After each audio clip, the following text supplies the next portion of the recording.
اعوذ باللہ من الشیطان الرجیم بسم اللہ الرحمن الرحیم۔ محترم سامعین، السلام علیکم ورحمۃ اللہ وبرکاتہ۔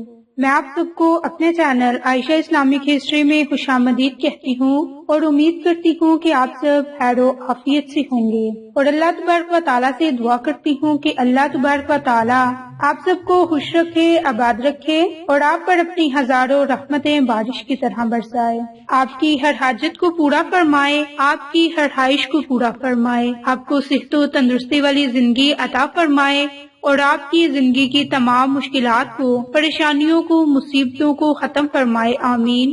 سامعین، آج میں آپ کے ساتھ سورۃ اخلاص کے فضائل اور وظائف شیئر کروں گی، جس کے کرنے سے آپ کو بہت سے فائدے حاصل ہوں گے۔ تو سورۃ اخلاص پڑھنے کے فضائل کے متعلق نبی پاک صلی اللہ علیہ وآلہ وسلم نے ارشاد فرمایا کہ سورۃ اخلاص 1/3 قرآن کے برابر ہے۔ حضرت انس فرماتے ہیں کہ ہم غزوہ تبوک میں آپ صلی اللہ علیہ وآلہ وسلم کے ساتھ تھے کہ ایک دن سورج ایسے نور اور روشن کرنوں کے ساتھ طلوع ہوا کہ اس سے پہلے ہم نے کبھی نہیں دیکھا۔ تھوڑی دیر بعد حضرت جبریل نبی پاک صلی اللہ علیہ وآلہ وسلم کی خدمت میں حاضر ہوئے تو آپ نے فرمایا کہ جیسے آج سورج طلوع ہوا ہے، اس سے پہلے کبھی ہم نے نہیں دیکھا۔ تو انہوں نے عرض کیا کہ آپ صلی اللہ علیہ وآلہ وسلم کے صحابی معاویہ بن معاویہ لیث مدینہ میں انتقال فرما گئے۔ اللہ تعالیٰ نے ان کی نماز جنازہ میں 70,000 فرشتے بھیجے۔ تو آپ صلی اللہ علیہ وآلہ وسلم نے دریافت فرمایا انہیں یہ مقام کیسے حاصل ہوا؟ تو حضرت جبریل نے فرمایا کہ وہ دن رات چلتے پھرتے اٹھتے بیٹھتے ہر حالت میں سورۃ اخلاص کی تلاوت کیا کرتے، یہ اسی دن کا اجر ہے۔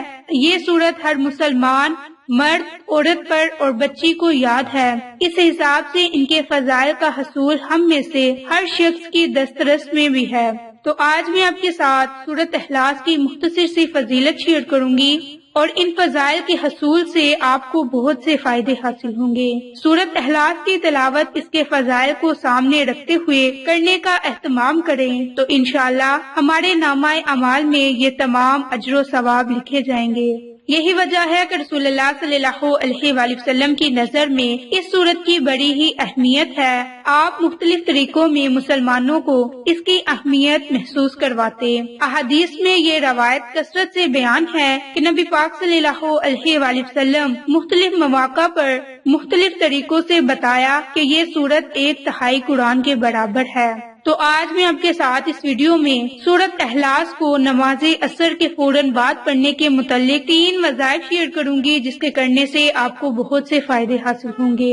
حضرت عبداللہ بن مسعود سے روایت ہے کہ قریش کے لوگوں نے نبی پاک صلی اللہ علیہ وآلہ وسلم سے کہا کہ آپ اپنے رب کا نسب ہم سے بیان کریں، تو اسی کے جواب میں یہ سورت نازل ہوئی۔ خیبر کے کچھ یہودی نبی پاک صلی اللہ علیہ وآلہ وسلم کی خدمت میں حاضر ہوئے کہ اے ابو القاسم، اللہ نے ملائکہ کو نور سے پیدا کیا اور آدم کو مٹی سے پیدا کیا اور ابلیس کو آگ کے شعلے سے، آسمان کو دھوئیں سے اور پانی کو جاگ سے بنایا۔ اب ہمیں اپنے رب کے متعلق بتائیے کہ وہ کس چیز سے بنا ہے؟ وہ سونے سے بنا ہے یا تانبے سے یا لوہے سے یا چاندی سے؟ کیا وہ کھاتا پیتا ہے اور کس سے اس نے وراثت پائی اور اس کے بعد اس کا وارث کون ہوگا؟ اس پر اللہ تبارک و تعالیٰ نے سورۃ اخلاص کا نزول فرمایا اور اس سورت کی بہت ہی فضیلت ہے۔ نبی پاک صلی اللہ علیہ وآلہ وسلم نے ایک شخص کو سورۃ اخلاص کی تلاوت کرتے ہوئے دیکھ کر فرمایا کہ واجب ہو گئی۔ تو حضرت ابو ہریرہ نے پوچھا کیا واجب ہو گئی؟ تو آپ صلی اللہ علیہ وآلہ وسلم نے فرمایا کہ جنت واجب ہو گئی۔ تو آپ صلی اللہ علیہ وآلہ وسلم نے فرمایا جو شخص اس پوری سورت کو 10 مرتبہ پڑھے گا، اللہ تبارک و تعالیٰ اس کے لیے جنت میں ایک محل تعمیر کروائے گا۔ تو حضرت عمر نے فرمایا یا رسول اللہ صلی اللہ علیہ وآلہ وسلم، پھر تو ہم بہت سے محل بنوائیں گے۔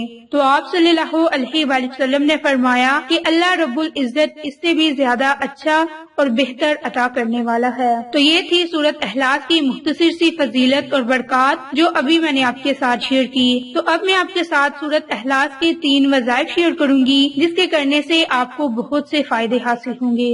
تو میرا پہلا وظیفہ ان تمام بہن اور بھائیوں کے لیے ہے جن کی کوئی بہت ہی بڑی حاجت ہے جو ابھی تک پوری نہیں ہوئی، تو وہ اپنی اس حاجت کو پورا کرنے کے لیے سورۃ اخلاص کا عمل کریں، اور یہ وظیفہ آپ نے نماز عصر ادا کرنے کے بعد اسی جگہ جائے نماز پر بیٹھ کر اس وظیفے کو کرنا ہے۔ انشاءاللہ اس عمل کی برکت سے اللہ تبارک و تعالی آپ کی ہر حاجت کو پورا فرمائے گا، آپ کی ہر دعا کو قبول فرمائے گا۔ تو اب یہ وظیفہ آپ نے کس طرح کرنا ہے، کس طریقہ کار سے کرنا ہے، یہ دھیان سے سن لیں۔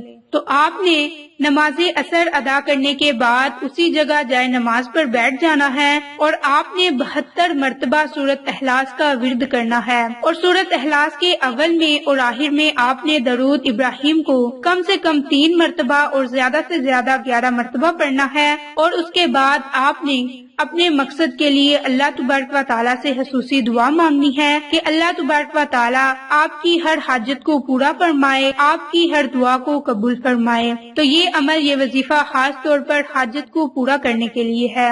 تو دوسرا وظیفہ ان تمام بہن اور بھائیوں کے لیے ہے جو کہ ذہنی دباؤ کا شکار ہے یا پھر کسی بیماری میں مبتلا ہے۔ تو بیماری چاہے کوئی بھی ہو، آپ کسی بھی بیماری سے نجات پانے کے لیے یہ وظیفہ کریں، لیکن آپ نے یہ وظیفہ 3 لوگوں پر کرنا ہے۔ اب یہ وظیفہ آپ نے کس طرح کرنا ہے، کس طریقہ کار سے کرنا ہے، یہ بھی دھیان سے سن لیں۔ تو آپ نے سب سے پہلے 3 مرتبہ درود ابراہیم پڑھنا ہے۔ درود ابراہیم پڑھنے کے بعد آپ نے 72 مرتبہ سورۃ اخلاص کی تلاوت کرنی ہے۔ سورۃ اخلاص کی تلاوت کرنے کے بعد آپ نے دوبارہ درود ابراہیم پڑھنا ہے۔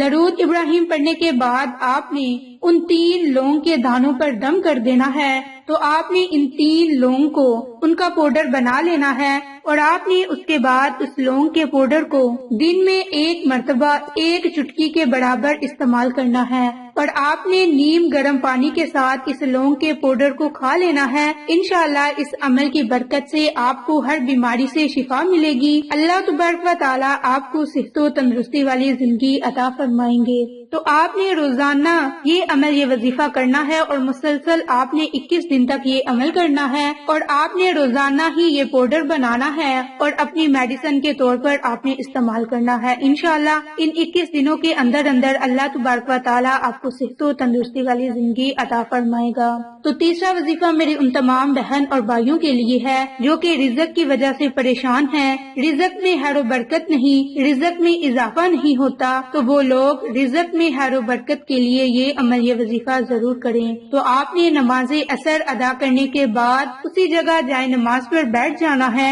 اور سب سے پہلے آپ نے 3 مرتبہ درود ابراہیم پڑھنا ہے۔ درود ابراہیم پڑھنے کے بعد آپ نے 41 مرتبہ سورۃ اخلاص کو پڑھنا ہے، اور 72 مرتبہ آپ نے یا رزاقو کا ورد کرنا ہے۔ اس کے آخر میں آپ نے دوبارہ 3 مرتبہ درود ابراہیم پڑھنا ہے۔ درود ابراہیم پڑھنے کے بعد آپ نے جائے نماز پر بیٹھے ہی اللہ تبارک و تعالیٰ سے خصوصی دعا مانگنی ہے کہ اللہ تبارک و تعالیٰ آپ کے رزق میں اضافہ فرمائے، آپ کی مال و دولت میں اضافہ فرمائے، اور آپ کو حلال رزق کمانے اور کھانے کی توفیق عطا فرمائے، آمین۔ تو یہ تھی سورۃ اخلاص کی مختصر سی فضیلت اور برکات اور وظائف جو میں نے ابھی آپ کے ساتھ شیئر کیے۔ تو انشاءاللہ پھر کسی نے اچھی ویڈیو کے ساتھ یا اچھی معلومات کے ساتھ آپ کی خدمت میں حاضر ہوں گے۔ تب تک کے لیے اجازت، السلام علیکم ورحمۃ اللہ وبرکاتہ۔